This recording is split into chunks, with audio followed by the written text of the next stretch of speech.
O tanto que eu esperei pra gravar esse vídeo, vocês não estão sabendo. Mas eu finalmente assisti ao novo filme, então hoje eu tô prontíssima pra falar de Um Homem Chamado Ove.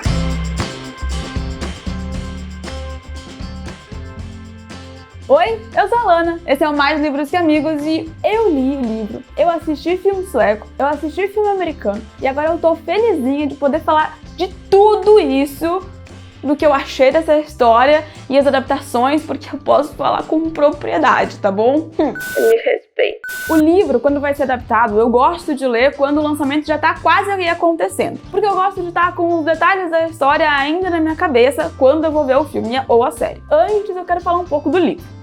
Nesse livro, a gente acompanha o Ove, a história começa em um ponto em que a gente percebe que ele tá tentando fazer uma coisa que é muito importante pra ele. Então ele fala o tempo todo sobre isso, mas não fica claro o que é. O que ele tá tentando fazer, e a gente só vai entender mesmo alguns capítulos pra frente. Não são muitos, só o suficiente pra te se apegar no Ove, entendeu? A situação dele é muito comum na vida de idosos, ele tá aposentado e perdeu a esposa há pouquíssimo tempo. E ele simplesmente vê a alegria e o sentido dos dias dele irem embora junto com ela. Então ele se apega até nas menores coisas da rotina dele. Durante a manhã ele faz uma ronda pelo condomínio dele e até a menor coisinha diferente incomoda. Mas na verdade isso a gente vai percebendo que é só a maneira que ele encontrou de se manter ocupado, de manter os dias dele preenchidos com algo além da saudade que ele sente da esposa. Até que, certo dia, uma família se muda pra casa vizinha e eles são um caos. Sinceramente, eles são, assim, ó, muito atrapalhados, mas eles também são bem engraçados. E começam a tentar fazer amizade com o Ove. Se eu não tô enganada, a mãe da família se chama Parvani no livro, quer dizer, né? E é principalmente ela que tenta se aproximar do Ove. Ela pega ele em tantos momentos, assim,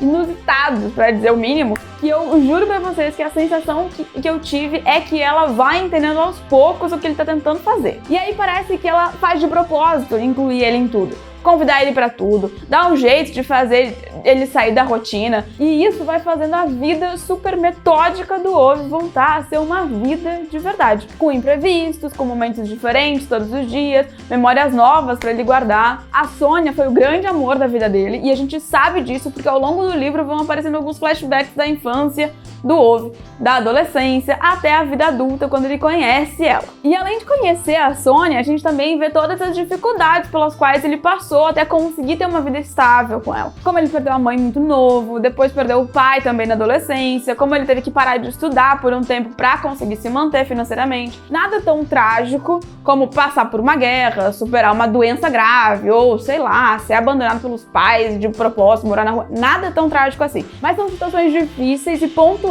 em momentos muito sensíveis da vida dele. Geralmente, momentos que a gente tá dando aquela virada. Por exemplo, quando ele sai da adolescência pra vida adulta. São coisas que podem transformar uma pessoa boa em uma pessoa ruim, ou uma pessoa boa com princípios ainda mais fortes. E é justamente isso que acontece com o Ove. Ele cria princípios muito fortes, ele tem muito receio de quebrar eles. Eu amei esse livro verdadeiramente. Quando eu comecei a ler, eu não esperava que ele crescesse tanto, porque pelo trailer do filme com o Tom Hanks, a história é quase uma comédia. Eu fico um pouco em dúvida se a palavra dramédia existe, porque se existe, ela se encaixa perfeitamente nesse caso. Eu dei 5 estrelas pra ele e eu favoritei com força. Esse livro tem tudo, entrega tudo, é escrito de uma maneira linda de verdade.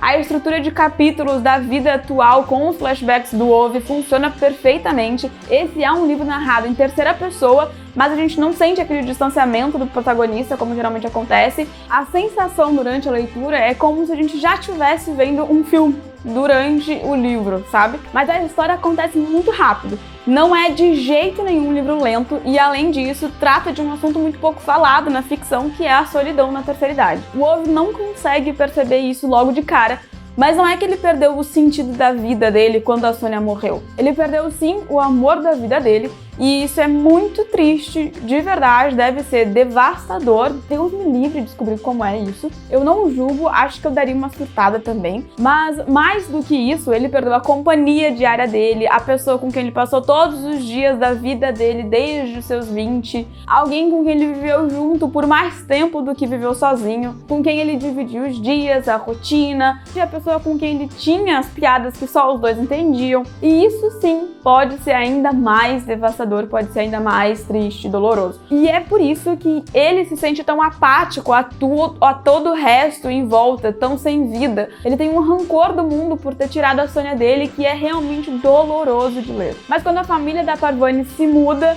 ele não percebe na hora, mas ela grávida com 2 menininhas e o marido, que só causa ainda mais caos nessa casa, de tão atrapalhado que ele é, começam a preencher os dias dele de novo, mesmo contra a vontade dele. E eu amo como no final do livro, uma das últimas cenas conecta com a primeira e aí aquilo tudo faz sentido, se amarra direitinho. É um livro brilhante de verdade. Eu nunca tinha lido nada do autor, mas agora eu já coloquei Brit Marie na lista de leitura também, porque, assim, sinceramente deve ser incrível também. Ele escreve de uma maneira maravilhosa, é muito envolvente. Só leiam esse livro. Sério, só leiam. Bom, daí eu terminei de ler e fui assistir a primeira adaptação, a versão sueca, chamada Um Homem Chamado Ove, que sim, talvez seja um pouco mais fiel do que a nova americanizada. Esse filme tem muito mais detalhes, muito mais flashbacks da vida do Ove, absolutamente tudo que tá no livro aparece no filme sueco, claro, com algumas poucas mudanças que daí depois já nem fez sentido por que eles mudaram, se eles copiaram tudo do livro, fizeram tudo igual, não sei porque mudaram detalhes, mas enfim. No conjunto geral não faz muita diferença, é um filme excelente, mas quem tá acostumado com o padrão hollywoodiano pode estranhar um pouco. Algumas coisas que pra mim fizeram muita diferença durante a experiência de assistir a esse filme é que ele tem muita coisa, de verdade, ele tem 1 hora e 56 minutos de tela e eu acho que poderia ter tido um filtro um pouco maior pra decidir o que realmente seria essencial pra história e o que não. Porque isso deixa o ritmo do filme um pouco cansativo. O Ove nesse filme eu não achei que se parecia muito com a descrição do Ove do livro. Achei que a adaptação da personalidade dele e do físico não ficaram muito próximos do livro. Se criou um distanciamento entre entre o livro e a adaptação. E eu senti muita falta de uma coisa que Hollywood faz com excelência nos filmes dele, que é a mudança de cor na fotografia do filme. Conforme o tom da história vai mudando, os tons das tonalidades de cores também vão mudando. Na versão sueca, tudo é quase sempre nos mesmos tons de azul, sempre claros, e isso faz aquela mudança de clima não acontecer. Então não tem muito dinamismo na imagem.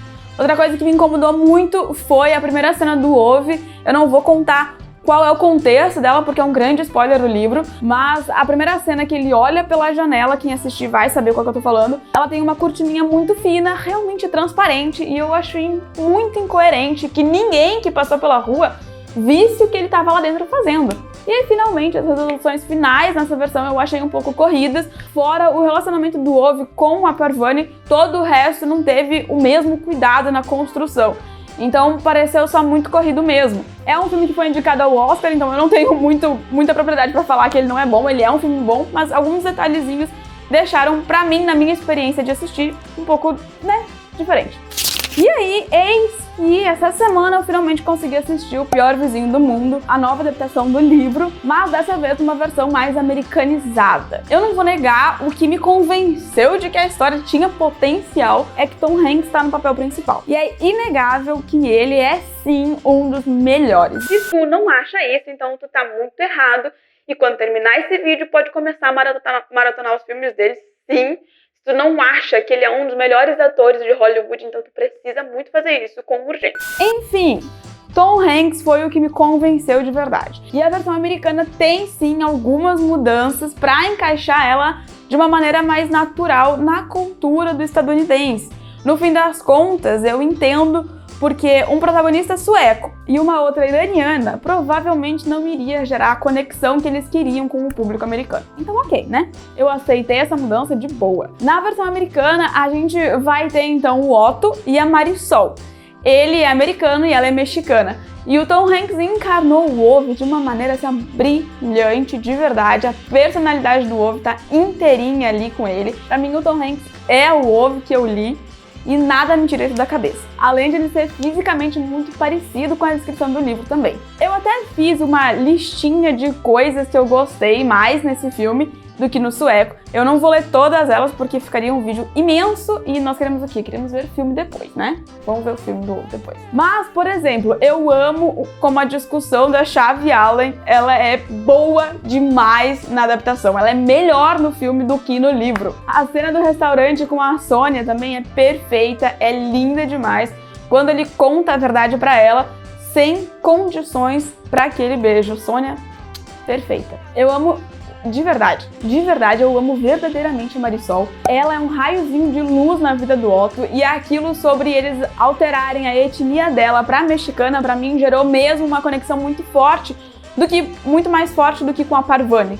Porque o calor da cultura latina, os abraços, a proximidade com a família, a expansividade dela, tudo pra mim fez muito sentido por conta dessa proximidade com a nossa cultura também. Eu gostei também que eles deram algum sentido pra moeda do Otto ali na cena do palhaço, fez a briga dele ter uma motivação genuína e não só por ele ser um senhorzinho ranzinza. Esse é detalhe, não faz muita diferença, mas é detalhe. Diferente da versão sueca também, que no filme a Parvati não parecia ter muita noção do que estava rolando ali com o Ove. Na versão americana, a Marisol parece que, como no livro, também entendeu tudo. Nesse filme, a atriz parece que conseguiu fazer o público ter esse entendimento também de uma maneira muito mais clara. A versão americana também passeia muito melhor entre o drama e a comédia, de uma maneira muito mais clara do que a sueca, justamente por eles trabalharem muito melhor com a questão das cores e a iluminação do que os suecos. Experiência, né, gente? Experiência é isso, não é à toa que eles têm os maiores sucessos de bilheteria do cinema. A cena da aula de direção, pra mim, é assim,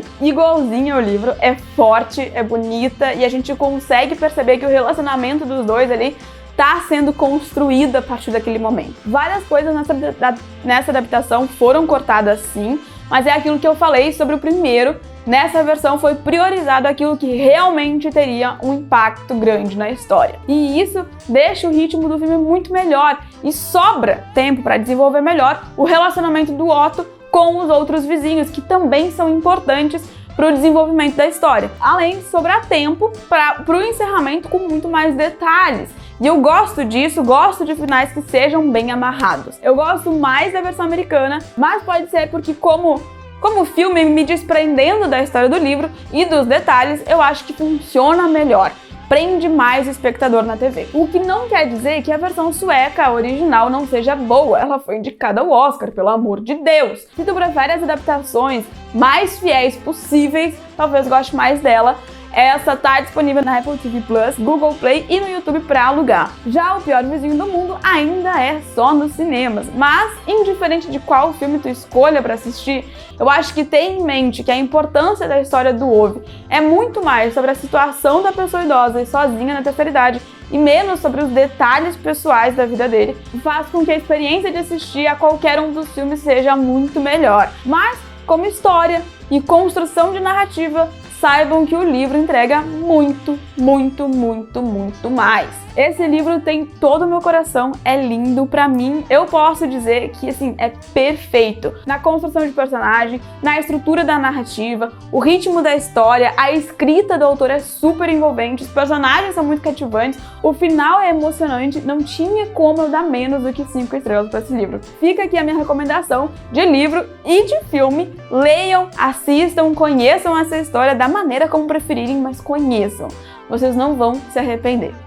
Lembra de deixar o gostei no vídeo, por favor, tá? Se inscrevam no canal, isso também é muito bom, isso é sensacional. E pra quem quiser ler o livro, o link pra compra dele tá na descrição do vídeo. Aproveitem que a nova edição da Roku tá lindíssima, a capa é muito linda, sério. A gente se vê no próximo vídeo, boas leituras e tchau! Eu só queria reforçar que se eu fosse você, eu escolheria ler o livro antes. Porque mesmo o melhor filme dessa história ainda não encerra todos os arcos da maneira como o livro faz. E os últimos 2 capítulos do livro são lindos de morrer. Vale a pena, de verdade. Tchau!